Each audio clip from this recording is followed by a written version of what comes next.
Assalamualaikum warahmatullahi wabarakatuh.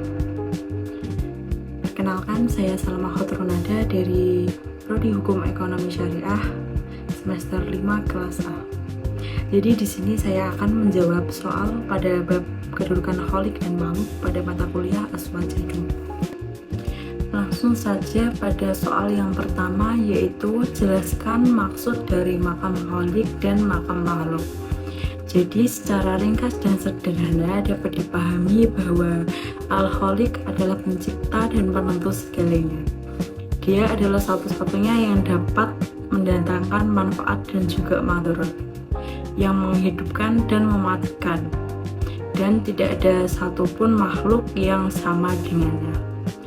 Sedangkan makhluk adalah hamba yang tidak dapat melakukan semua itu. Untuk soal yang kedua, yaitu jelaskan perbedaan antara ta'zim dan ibadah. Ta'zim adalah bentuk penghormatan yang bisa berupa adab, etika, sopan santun terhadap orang yang disegani. Sedangkan ibadah adalah bentuk penghambaan yang hanya boleh ditujukan kepada Allah Subhanahu wa Ta'ala. Jadi takzim itu bukan berarti ibadah, namun ibadah sudah pasti takzim. Pada soal yang ketiga, yaitu jelaskan maksud dari hadis janganlah kalian melebihkan aku sebagaimana umat Nasrani melebihi putra Maryam. Jadi maksudnya yaitu yang tidak boleh hanyalah menempatkan Nabi Muhammad SAW pada kedudukan Khalik, sebagaimana orang Nasrani menempatkan kedudukan Nabi Isa pada kedudukan Khalik, sehingga mereka meyakini bahwa ia adalah Tuhan. Jadi hadis ini bukan larangan memuji Nabi SAW, tetapi larangan mengangkat beliau ke makam ketuhanan. Nabi SAW menegaskan bahwa dirinya tetap seorang hamba Allah, sehingga pujian yang dibenarkan adalah pujian yang tidak melampaui batas makam makhluk. Selanjutnya yaitu pada soal yang keempat, sebutkan dalil Al-Quran yang menunjukkan sujudnya malaikat kepada Adam, namun mereka tidak dianggap kafir dan justru mendapat pujian.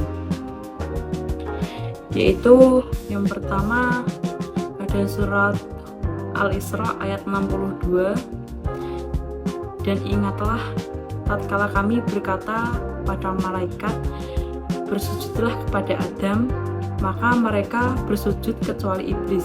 Ia berkata, apakah aku harus bersujud kepada orang yang telah engkau ciptakan dari tanah? Ia, iblis berkata, terangkanlah kepadaku, inikah yang lebih engkau muliakan atas diriku? Dan dalil Al-Quran yang kedua yaitu terdapat pada surat Al-Hijr ayat 30-35. Maka para malaikat bersujud semuanya bersama-sama kecuali iblis. Ia enggan ikut bersama-sama para malaikat yang bersujud itu. Allah berfirman, wahai iblis, apa sebabnya kamu tidak bersujud pada mereka? Iblis menjawab, aku sekali-kali tidak akan bersujud kepada manusia yang engkau ciptakan dari tanah liat kering dari lumpur hitam yang diberi bentuk. Allah berfirman, keluarlah dari surga karena sesungguhnya kamu terkutuk, dan sesungguhnya kutukan itu tetap menimpamu hingga hari kiamat. Jadi dalam dalil Al-Quran 2 ini maksudnya yaitu sujud malaikat pada Adam adalah bentuk penghormatan atas perintah Allah, bukan ibadah. Justru yang dicela adalah iblis karena menolak takzim kepada apa yang Allah agungkan, sehingga malaikat dipuji dan iblis dilaknat. Selanjutnya pada soal yang kelima yaitu sebutkan dalil Al-Quran tentang sujudnya saudara-saudara Nabi Yusuf yang tidak menyebabkan mereka kafir. Jadi ini terdapat pada Quran surat Yusuf ayat 99 sampai dengan 100. Maka ketika mereka masuk ke tempat Yusuf, dia merangkul dan menyiapkan tempat kedua orang tuanya seraya berkata, "Masuklah kamu ke negeri Mesir insya Allah dalam keadaan aman." Dan dia menaikkan kedua orang tuanya ke atas singgasana dan mereka semua bersujud kepadanya. Jadi sujudnya saudara-saudara Yusuf kepada Yusuf ini tidak serta-merta dianggap sebagai sebuah kesyirikan, sebab ketika bersujud itu tanpa ada maksud untuk menyembahnya sama sekali, dan barangkali syariat ini diperbolehkan bagi mereka, bukan untuk umat Nabi Muhammad SAW. Soal yang keenam yaitu jelaskan bagaimana para sahabat ketika di depan Nabi SAW.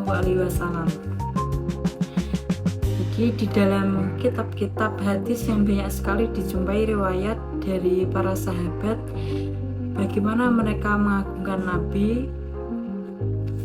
Diriwayatkan di dalam hadis lain bahwa tatkala para sahabat di depan Nabi SAW, mereka semuanya diam mematung karena merasakan kewibawaan Nabi SAW. Jadi para sahabat ini menunjukkan takzim yang tinggi kepada Nabi SAW melalui sikap diam, tunduk, dan penuh adab. Sikap ini merupakan bentuk pengagungan yang diperintahkan Allah, bukan ibadah kepada Nabi SAW. Selanjutnya pada soal yang ketujuh, apakah redaksi sholawat harus persis yang diajarkan Nabi SAW? Jadi membuat redaksi sholawat yang tidak sama dengan redaksi-redaksi yang diajarkan Nabi merupakan hal yang boleh. Begitu pula para ulama generasi setelah Abdullah bin Mas'ud banyak yang membuat redaksi sholawat sendiri. Jadi tindakan menunjukkan bahwa mereka membuat redaksi sholawat selain redaksi yang diajarkan Nabi SAW, hukumnya boleh dan termasuk kebiasaan salafus soleh. Para sahabat dan ulama salaf membuat redaksi sholawat sendiri tanpa dianggap bid'ah. Hal ini menunjukkan bahwa yang terpenting adalah substansi sholawat, bukan harus persis redaksinya. Soal yang terakhir yaitu apakah yang dimaksud dengan majas akli, dan sebutkan sholawat-sholawat yang menggunakan majas akli. Jadi majas akli adalah menisbatkan suatu perbuatan kepada selain pelaku hakikinya karena adanya hubungan sebab, kebersamaan, dan perantara. Sementara pelaku hakiki itu tetap Allah Ta'ala. Adapun untuk sholawat yang menggunakan majas akli yaitu pada sholawat nariyah dan sholawat al-fatih. Sekian, terima kasih dari saya. Apabila ada jawaban yang kurang tepat, mohon maaf yang sebesar-besarnya. Saya akhiri. Wassalamualaikum warahmatullahi wabarakatuh.